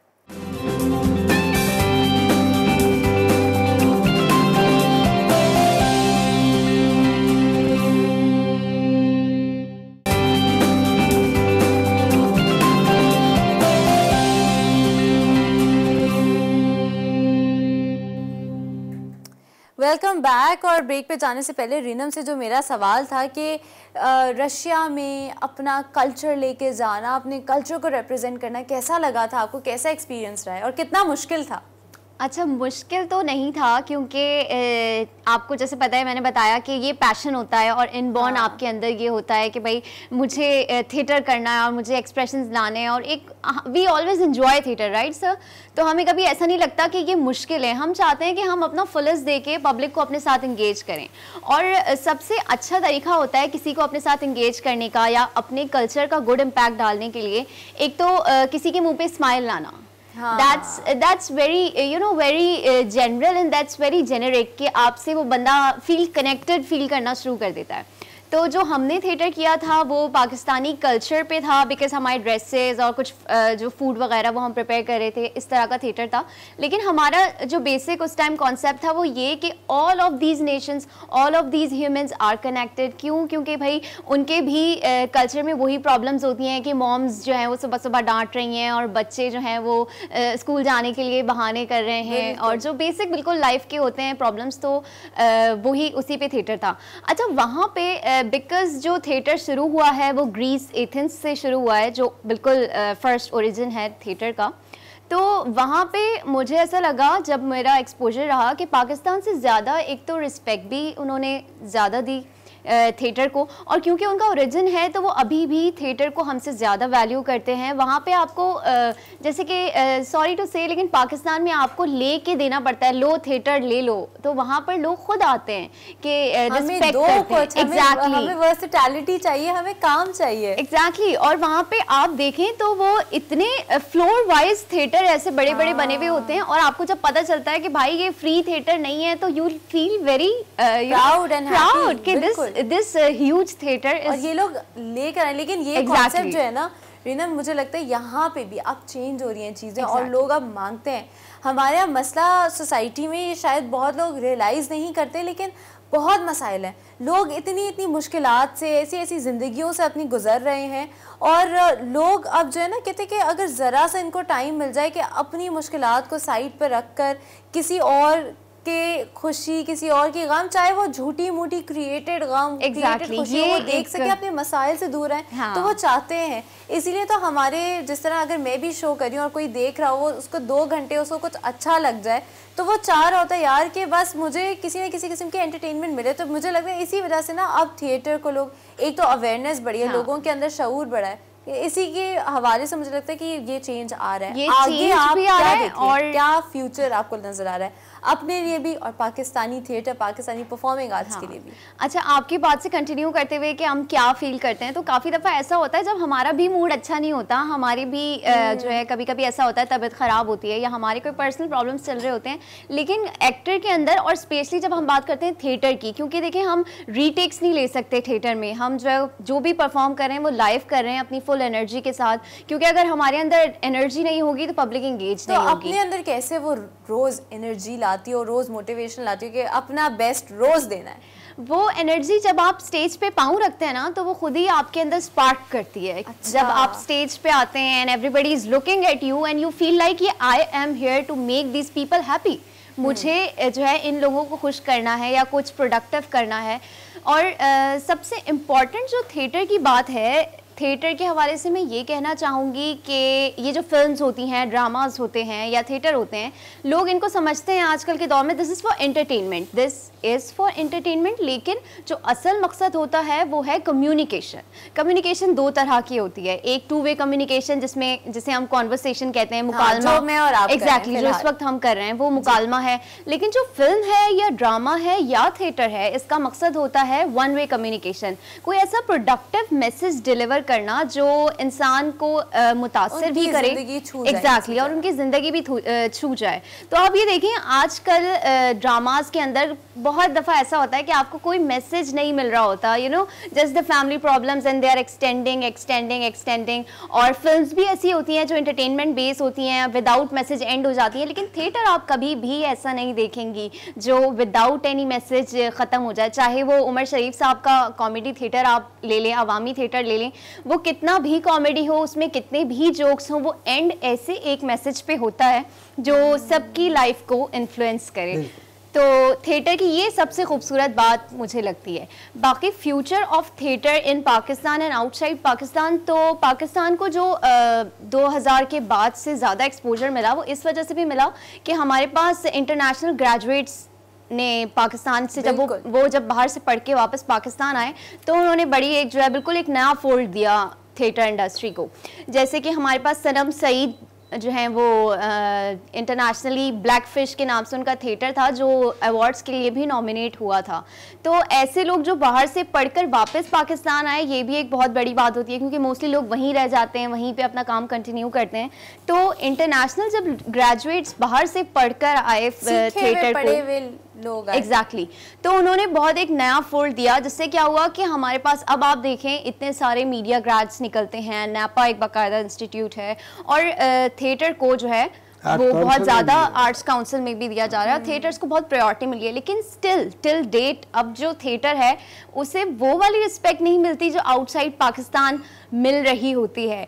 पाकिस्तान में आप देखते हैं कि इनफैक्ट मैं खुद भी, मेरी भी फैमिली ऐसा कहती है क्या तुम जो है ना कोई इसका रिटर्न नहीं होता है, पूरा पूरा दिन लग जाता है, पूरी पूरी रात लग जाती है, तुम क्या करती रहती हो, घर पे भी काम होते हैं वो। तो आपको अपने पैशन के लिए ना बहुत फेस करना पड़ता है, काम करना पड़ता है आपको बहुत ज़्यादा। लेकिन स्टिल मुझे ऐसा लगता है कि पाकिस्तान में वो वाली रिकॉग्निशन अभी भी नहीं है जो हमें शायद मिलनी चाहिए, क्योंकि शायद हमें जो प्रोफेशनल मीडियम्स होते हैं उस पे वो वाला अपॉर्चुनिटी नहीं मिल रही होती जो हमें शायद मिलनी चाहिए। अच्छा, आप बताएं, आपको ऐसा लगता है कि आगे जिस तरह इससे कहा कि वो वाली अपॉर्चुनिटी जो मिलनी चाहिए वो शायद नहीं मिल रही, आगे आने वाले बच्चों को उस तरह की अपॉर्चुनिटीज मिलेंगी? बिल्कुल मिलेंगी, क्योंकि आपने तो हर किस्म का वक्त देखा हुआ है, अच्छा बुरा, अभी जो प्रोग्रेस चल रही है। आपसे अभी मैंने आपसे अर्ज किया ना कि जैसे अब हमारे यहाँ एक यूथ फेस्टिवल होता है आर्ट काउंसिल में, उसमें थिएटर भी होता है, बिल्कुल, उसमें म्यूज़िक भी होता है, उसमें सब कुछ होता है। और अभी ये जो बच्चा जिक्र कर रहा था कि जी हम लियारी में यूनिवर्सिटी, आर्ट काउंसिल ने तमाम स्कूलों में लोगों को भेजा है जहाँ थिएटर भी पढ़ाया गया, उन्हें गाने भी सिखाए गए, पेंटिंग भी, इस तरह के बहुत बड़ा काम हो रहा है। और बाकायदा मॉनेटरी रिवॉर्ड भी होता है, उसका पैसे भी, आप जब विनिंग टीम्स को पैसे बाकायदा मॉनेटरी अवार्ड्स दिए जाते हैं, उनकी एक तो हौसला अफजाई भी हो लेकिन साथ साथ कुछ ना कुछ ये हो कि वो गिव बैक कर सके सोसाइटी को और अपने आप को भी। उसी के साथ Reena, thank you so much for your time and being here with अस। यहाँ पे हमें लेनी एक छोटी सी ब्रेक के बाद आपको ज्वाइन करेंगे। देखते रहें जी उठा पाकिस्तान। आज थिएटर डे है और इस दिन के हवाले से मैं क्या बात करूं, बिकॉज हम तो अभी बच्चे हैं। नसीरुद्दीन शाह साहब और बहुत अमेजिंग आर्टिस्ट हैं जिन्होंने कि थिएटर में इतना सर्व किया और हमारे लिए वो प्रेसिडेंट सेट किए। सो अगर आप लोग थिएटर को सपोर्ट करेंगे so this entire industry will flourish even bigger and better and will be fruitful for us and for you. Theatre के हवाले से इतना ही कहना चाहूँगी कि मेरा इससे पहले फिल्म और टेलीविज़न का एक्सपीरियंस तो था ही, लेकिन थिएटर का मेरा ये तीसरा प्ले था और जितनी भी दफ़ा मैंने परफॉर्मेंस की स्टेज पर, मुझे हमेशा जितना एक एनर्जी बूस्ट मिला, जितनी मोटिवेशन मिली कि आगे और भी अच्छा कर सकूँ, उसको मैं बयान नहीं कर सकती। तो for me theatre is a wonderful experience. मैं समझती हूँ और भी टेलीविज़न और फिल्म के एक्टर्स को आना चाहिए थिएटर की तरफ। सारी दुनिया वर्ल्ड ओवर आपने देखा होगा फेमस सेलिब्रिटीज़ आते हैं, थिएटर करते हैं, बिकॉज ये एक ऐसा प्लेटफॉर्म है जहाँ पे आप पब्लिक के सामने डायरेक्ट एक फ़ीडबैक ले सकते हैं कि हम कैसा परफॉर्म करें। हर चीज़ का रिज़ल्ट आपके सामने होता है। तो come and support Pakistani theatre, watch it. हम अच्छे प्लेस बना रहे हैं, कोशिश तो है, आगे अगर सबकी सपोर्ट हुई तो बहुत अच्छा काम थिएटर में हो सकता है, मुमकिन है।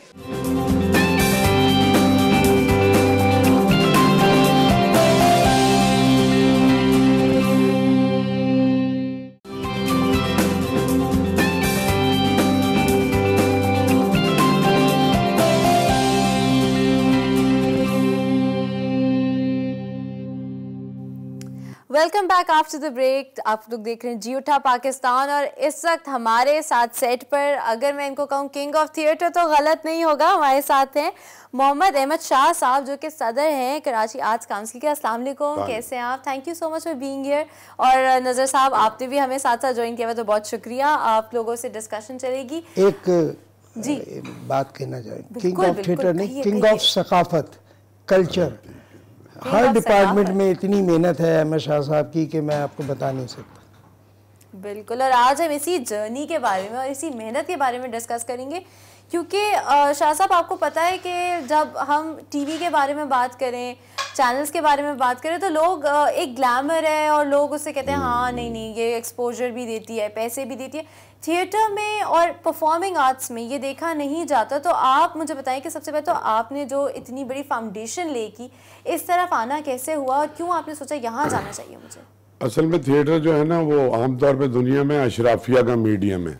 अशराफिया से मतलब है एलीट का मीडियम है और महंगा शौक है। महंगा शौक है। हाँ, अगर आप ये रिवर्स क्यों है? अगर ब्रॉडवे में भी और कहीं भी आप जाएं तो थिएटर सिनेमा की तरह की चीज नहीं है। टीवी की तो आप बिल्कुल अलग कर दें, क्योंकि टीवी के लिए आपको कुछ पे नहीं करना पड़ता। आपके बेडरूम में, ड्राइंग रूम में, लाउंज में, हर जगह आपको फ्री मिल जाता है। फिल्म और थिएटर के लिए आपको पे करना पड़ता है। फिल्म भी एक दफ़ा आपने बना दी, उसको एडिट करते हैं, 10 दफ़ा रीटेक लेते हैं। थिएटर ऐसी चीज़ है कि वो एक बार जो आप रोज़, अब हमारा जो प्ले चल रहा है अनवर मकसूद साहब का, नज़र हुसैन साहब भी उसमें हैं, तो आप रोज़ आपको एक नई परफॉर्मेंस है। और दुनिया भर के जो बड़े लोग थे, मसलन सर रिचर्ड बर्टन, एल्बर्ट फीनी, हमारे यहाँ ज़िया मुहिउद्दीन, कमाल अहमद रिजवी, और ये पूरी दुनिया में, तो theatre is a nursery. Theatre जो है ना, थिएटर जो है वो is mother of all art. उसमें मुसव्वरी यानी वो भी शामिल है, क्राफ्ट्समैनशिप भी शामिल है, पेंटिंग भी है, बैकग्राउंड म्यूजिक भी है, एक्टिंग भी है, डायरेक्शन भी है। पॉट कहना चाहिए जहाँ तो तमाम चीजें आर्ट आके मिलती है। तो थिएटर जो है वो आपको ट्रेन करता है एज एन एक्टर। टीवी सिर्फ फेस का मीडियम है, उस डब्बे में आपका सिर्फ चेहरा फिक्स होता है। फिल्म और थिएटर में आपकी पूरी बॉडी एक्सपोज होती है, आपके पैर से लेकर सर तक। दूसरा, आपको एक्शन पे रिएक्शन देना है और रिएक्शन पे फिर एक्ट करना है, और दूसरे का रिएक्शन भी मिलता है। नहीं, उसी का मिलता है, उसी पे आपको परफॉर्म करना है और आपके सामने लाइव ऑडियंस बैठी हुई है।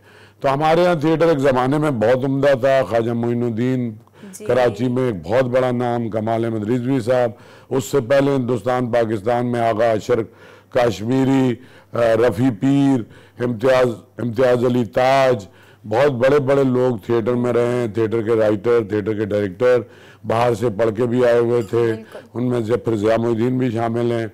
हमारे यहाँ इस आर्ट्स काउंसिल में भी 60s 70s में 80s में नाजर भाई को तो कम से कम 40 साल हो गए थिएटर में। तो यहाँ ख्वाजा मोइनुद्दीन के ड्रामे होते थे, यहाँ गशर के। फिर हम अच्छा, बदकिस्मती से इस 2 करोड़ के शहर में एक भी थिएटर हॉल नहीं था। There is a difference between theater hall and auditorium। बिल्कुल। और वो फर्क ये है कि ऑडिटोरियम में आपकी साउंड एक्वेस्टिक नहीं होती, प्रॉपर लाइट नहीं होती। थिएटर के लिए आपको स्पेसिफिक एक माहौल चाहिए, उसमें माइक यूज नहीं होता। अगर आप एक सरगोशी स्टेज पे करते हैं तो आखिरी सीट वाले को आवाज आनी चाहिए। तो वो पहला थिएटर हॉल है जो आर्ट्स काउंसिल ने बनाया। और फिर उसको जंग लग रहा था, कराची में थिएटर नहीं हो रहा था, तो मैंने फिर एक एक के घर पे गया, तलत हुसैन, शीमा किरमानी, खालिद अहमद, इनको जेब से पैसे दिए, कमाल भाई, और इनको कहा कि हमारे पास आके थिएटर करें। प्रोडक्शन के पैसे भी खुद दिए, लोग मुफ्त में देखने नहीं आते थे। फिर हमने थोड़ा सा किराया लगाया 15,000 रुपये कि हमारा बिजली का खर्चा निकल जाए। और अब ये सूरत हाल है कि कोई साल भर हमारे पास डेटे नहीं। उसके अलावा मैंने कहा कि अगर हमारे आगे स्कूलों कॉलेजों से बच्चे नहीं निकलेंगे तो आगे हम कैसे चलाएंगे। हाँ, क्योंकि तो एक चीज का सस्टेनेबल होना चाहिए। 100 से ज्यादा इंस्टीट्यूशन में हमने थिएटर की एकेडमीज कायम कराई, सारी यूनिवर्सिटियां, इकरा, NED, कराची यूनिवर्सिटी, ज़ैबेज, यू नेम इट, और सरकारी कॉलेजेस में भी और ख़वातीन के कॉलेजेस में भी। फिर यूथ फेस्टिवल शुरू किए, 80 और 100 थिएटर ग्रुप बनाए। फिर इंडिविजुअल आते थे बच्चे, तो उनको किसी न किसी थिएटर ग्रुप का पार्ट बनाया, फिर उनको ट्रेंड किया, फिर उनसे थिएटर बनाया। तो अब वो भी सारे परफॉर्म कर रहे हैं। तो ये मुश्किल वाला काम हमने पकड़ा।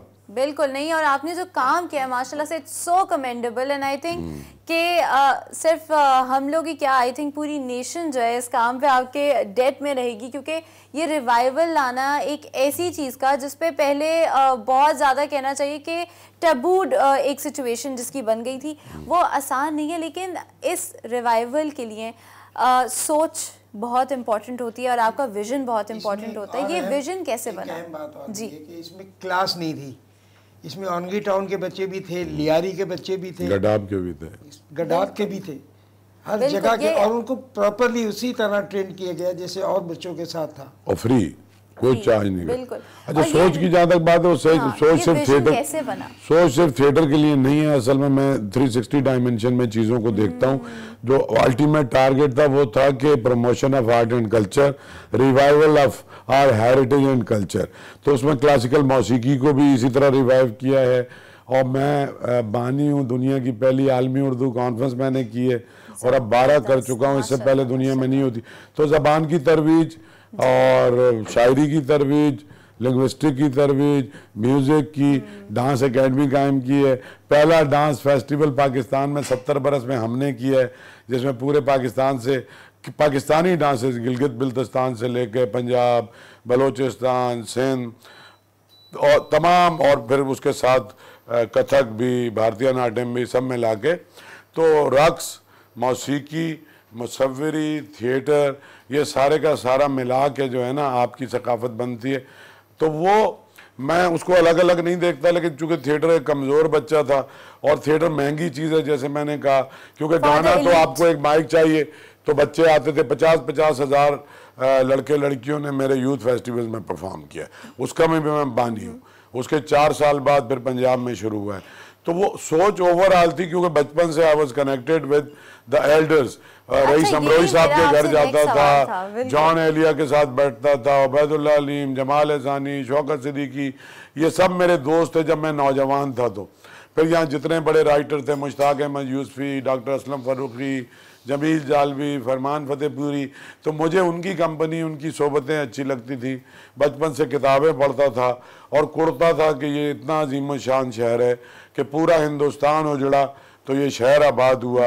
यहाँ इतने बड़े बड़े लोग हैं, कोई एक भी जगह ऐसी नहीं है जिसको हम अपना सकाफती मरकज कह सकें, बिल्कुल एक भी नहीं था। लेकिन आई थिंक आज हम आर्ट्स काउंसिल को अपना सकाफती मरकज कह सकते हैं एंड वेरी प्राउडली कह सकते हैं, क्योंकि अगर आपकी ये जो पीछे जैसे डिस्कशन का पॉइंट, ये मेहनत आपकी बताने का, लोगों के सामने जाहिर करने का पॉइंट ये था कि लोगों को ये तो पता था कि थिएटर चल नहीं रहा था एक ज़माने में, जैसे आपने कहा जंग पड़ गया था, लेकिन उस पे जो मेहनत, काम, सोच और जो जैसे ओवरऑल जो पूरा इम्पैक्ट था वो आप लेकर आए।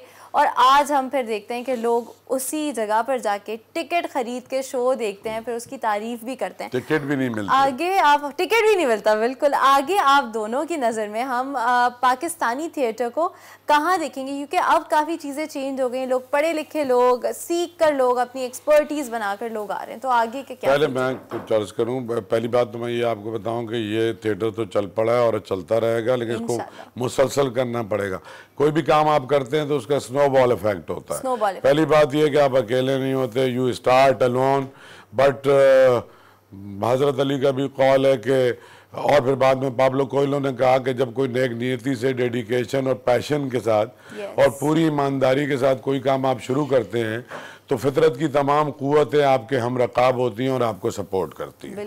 तो इसी तरह से फिर मेरी गवर्निंग बॉडी, मेरे सैकड़ों साथी हैं, फिर इस शहर के जितने बड़े लोग थे, बड़े मैं पैसों वालों के मानों में नहीं कह रहा, बड़े लोग लिटरेचर के, म्यूजिक के, थिएटर के, एजुकेशनिस्ट, वाइस चांसलर्स और सरमायादार भी, वो सारे के सारे जुड़ गए मेरे साथ। और कोई फर्द वाहिद सोच सकता है, कोशिश कर सकता है, उसका विजन होता है, लेकिन उसको इम्प्लीमेंट करने के लिए यू नीड पीपल। तो ये अभी मुझे इन्होंने सितारा इम्तियाज़ हुकूमत पाकिस्तान ने 23 मार्च को दिया है, यही एक्नॉलेजमेंट के लिए congratulations on that, first of all. तो मैं आपको बताऊं, नज़र भाई पहले दिन से मेरे साथ हैं, ये मेरा वर्कर भी है, मेरा बड़ा भाई भी है और ये डायरेक्टर भी है। उमर शरीफ के और जितने आपने ड्रामे देखे हैं बुनियादी तौर पे नज़र हुसैन ने लिखे हैं और ज़्यादातर ड्रामे इन्होंने ही डायरेक्ट किए, तो ये खुद एक नर्सरी है। तो पहले दिन से फिर मैंने इनको जाने नहीं दिया और इनको थिएटर में लगा दिया कि भैया अब ये थिएटर में आपकी जिम्मेदारी है, ये ऑडिटोरियम और इसको करना है। उसके साथ साथ इसी तरह से हमने नौजवानों को भी ट्रेंड किया और बुजुर्गों को भी हमने ये नहीं किया कि नज़रअंदाज किया हो। तो तीनों नस्लों को आपको साथ लेके चलना पड़ता है। थिएटर इसी का नाम है। 3 नस्लें हैं, आपका माजी, आपका हाल और आपका मुस्तकबिल।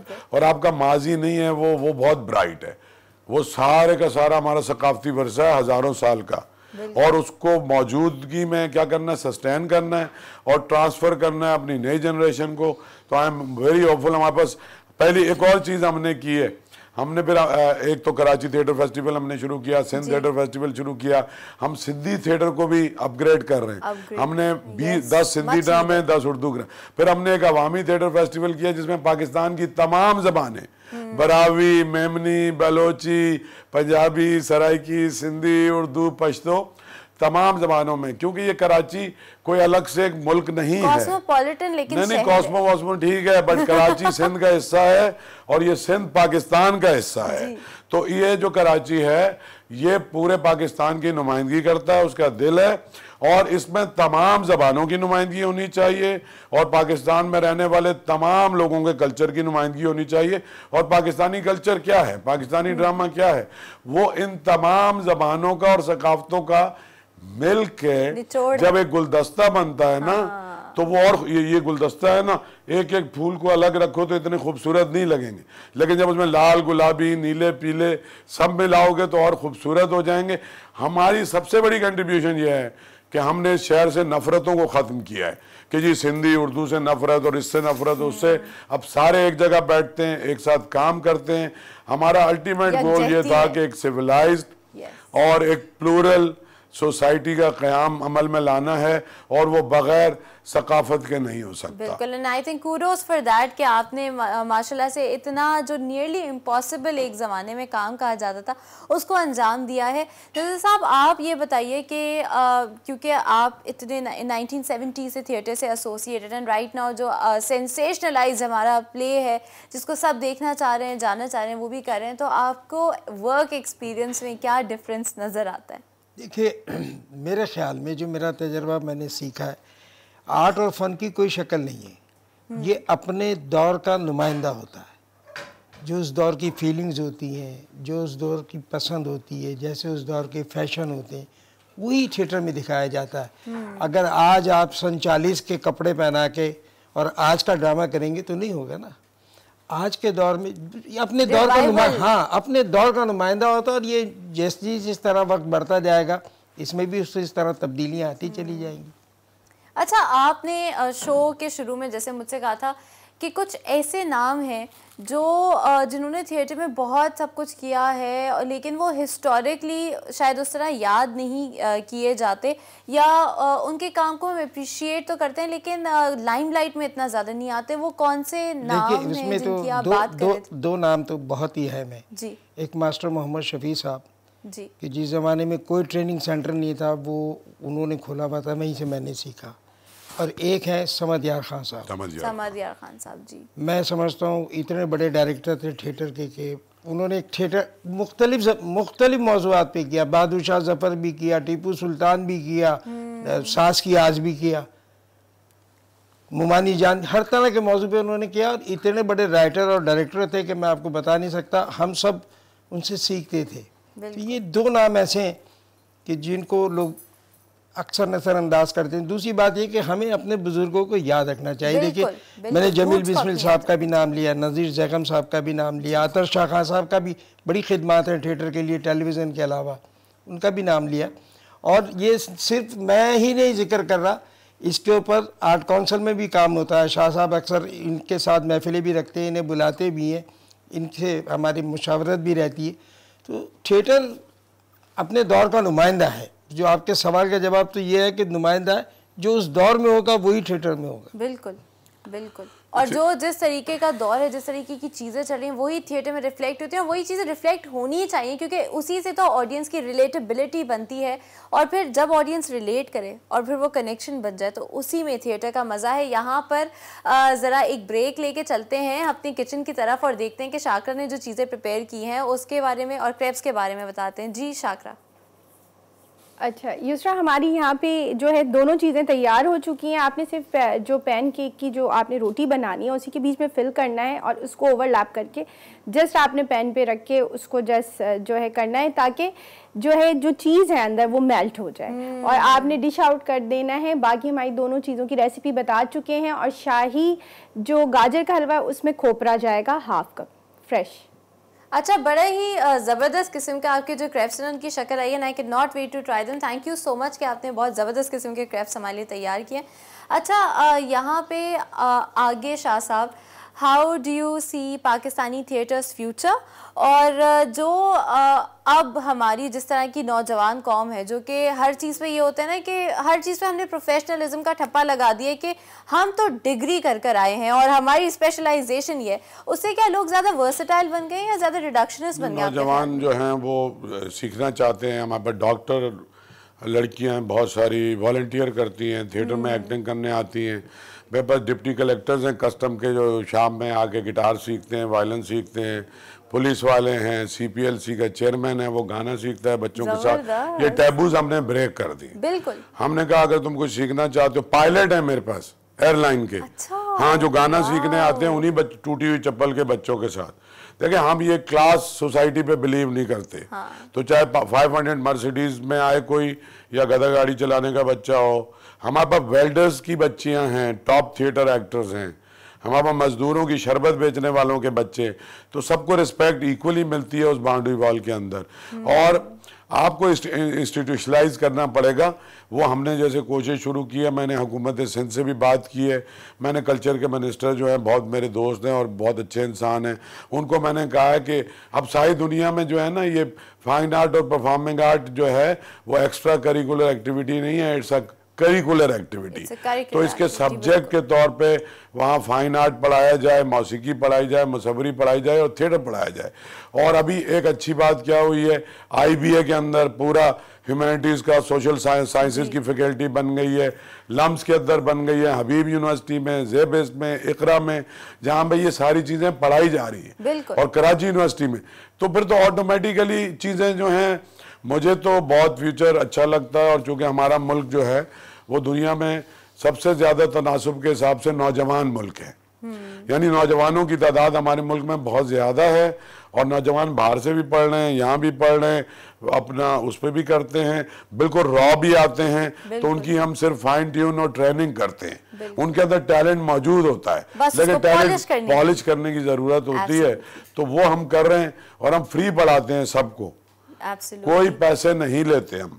इसीलिए नहीं लेते कि हमारे पास जो, देखिए एक बात बता दूं, मतलब मैं कोई बायस नहीं हूं, लेकिन ज्यादातर टैलेंट जो है ना वो उन बच्चों में है कि जिनके माँ बाप के पैसे नहीं है, हम उन पर फोकस करते हैं। असल में सिचुएशन ये होती है ना कि जो जिस तरह के आपने कहा कि उन बच्चों में, क्योंकि मैं खुद अपनी अगर बात करूं, मेरा एक्सपोजर उन बच्चों से बहुत कम होगा, क्योंकि मेरे पेरेंट्स ने मुझे एक प्रोटेक्टेड एनवायरनमेंट रखा है। मेरा ड्राइवर है तो मुझे उस जगह छोड़ेगा, यहीं से उतरेगा। मैंने शायद उस तरह के दर दर की ठोकरें नहीं खाई, स्ट्रगल्स नहीं खाई, और ये स्ट्रगल्स ही हैं जो कि एक किसी एक्टर में उसके अंदर वो एहसासात, वो इमोशंस, वो जज्बा डेवलप करती हैं। उसी के साथ thank you so much Shah साहब for being here with us, and Nazar साहब you too for being here with us. बहुत कुछ मुझे आपसे सीखने को मिला आज, और यकीनन हमारी ऑडियंस को भी सीखने को मिला होगा। अपनी फीडबैक हमें जी उठा पाकिस्तान के पेज पे ज़रूर दीजिएगा। उसी के साथ हमारा टाइम ख़त्म हो गया। Thank you so much Shakra, कितने मज़ेदार आपने हमारे लिए खाने बनाए। हमें लेनी आप लोगों से इजाज़त, तो until next time take care, अल्लाह हाफिज़। एक ज़बरदस्त किस्म के स्लॉट्स आपके लिए हमने तैयार किए, वो ज़रूर जाके एंजॉय करेगा। And it's a wrap from us, अल्लाह हाफिज़। Theatre is basically where everything started from, उसके बाद फिल्म और that came later, but theatre was basically the biggest art form जो कि लोग देखने के लिए आते थे और अप्रिशिएट करते थे। जब ये शुरू हुआ, we wanted to look at dramas, we wanted to see people act, and अब पाकिस्तान में टू वॉच समबडी लाइव, तो फर्स्ट ऑफ ऑल आप थिएटर को ऑब्वियसली सपोर्ट करें, हम सब एक्टर्स को सपोर्ट करें। हम लोग हैं फिल्म और टेलीविज़न एक्टर्स, बट हमें इनकरेज करें, हमें सपोर्ट करें, come and watch us live, and let's not make it an art form which is dying. It shouldn't be an art form which is dying. I think theatre जो है वो बहुत पुराना form of expression है। जब से इंसान ने शायद परफॉर्म करना सीखा है, वो बाकायदा जो एक फॉर्म है वो मेरे नज़र में थिएटर है, जो एथेंस में भी लोग परफॉर्म करते रहे। And I am very proud कि हम एक ऐसी आर्ट फॉर्म से एसोसिएटेड है और हम कर रहे हैं यहाँ पे, जो कि इतनी कदीम है और लोगों को इतने अरसे से एंटरटेन कर रही है, एजुकेट कर रही है। तो मेरे ख्याल में जो लोग भी सुन रहे हैं, जहाँ भी थिएटर होता है, लोगों को जाना चाहिए, देखना चाहिए, क्योंकि इसमें एक एनर्जी है जो वो देखने के बाद महसूस करते हैं अपनी ज़िंदगी में। यहाँ पर पाकिस्तान के अंदर अनफॉर्चुनेटली थिएटर को इतना ज़्यादा तरजीह नहीं दिया जाता, लेकिन कुछ लोग जैसे अहमद शाह, दावर महमूद, अनवर साहब जैसे लोग हैं जो कि थिएटर को ज़िंदा रख रहे हैं। So absolute kudos to them. और मेरे ख्याल से हम लोगों को ये एक ऐसा मीडियम है जिसको ज़्यादा से ज़्यादा प्रमोट करना चाहिए, और जिस तरह का टर्न आउट है इस थिएटर प्ले पे, इससे लग रहा है कि people and audience have an appetite for this, and we should do more theatres like these.